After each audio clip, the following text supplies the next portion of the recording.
Hi hello friends, இன்றைக்கி ஒரு கத்திரிக்காய் கடையில் வீடியோ தான் பார்க்க போகிறோம். அதுக்கு ஒரு குக்கரை வச்சு ஒரு 3 ஸ்பூன் எண்ணெய் ஊற்றி கடுகு உளுத்தம் பருப்பு கொஞ்சமாக சீரகம் போட்டு ஒரு 2 வெங்காயம் கட் பண்ணி போட்டோம் ஃப்ரெண்ட்ஸ். நல்லா எண்ணெயிலே வதங்கட்டும்.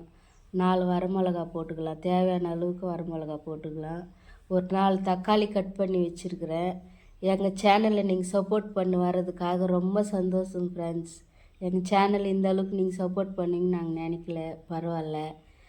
கருவேப்பிலை ஒரு கொத்து போட்டுக்கலாம். நல்லா வெங்காயம் வதங்கிட்டுன்னு சின்னதாக கோலி உருண்டை சைஸு புளி போட்டுக்கலாம்.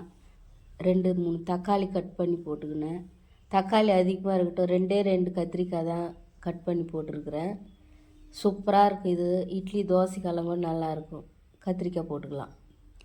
நல்லா எண்ணெயிலேயே வதங்கட்டும். அது குக்கரில் சிம்பிளாக சூப்பராக சீக்கிரமாக முடிஞ்சு போயிடும் இந்த கடையில். நீங்களும் செஞ்சுருப்பீங்க, ஆனால் இது மாதிரி செஞ்சு பாருங்கள், ரொம்ப சூப்பராக இருக்கும். உப்பு போட்டுக்கலாம், கொஞ்சமாக மஞ்சத்தூள் போட்டுக்கலாம். நல்லா கிண்டி விட்டு தேவையான அளவுக்கு கொஞ்சமாக தண்ணி ஊற்றி குக்கரை மூடி வச்சிடலாம். இன்றைக்கி நான் லேட்டாக ஏஞ்சிக்கினேன், அதனால தான் கடகடான்னு வேலை செஞ்சுன்னுக்கிறேன் கேரியர் கொடுக்கறதுக்காக. குக்கரை போட்டு மூடிட்டு மீடியம் ஃப்ளேமில் வச்சுட்டு 2 விசில் பாருங்கள், சூப்பராக வெந்துச்சு.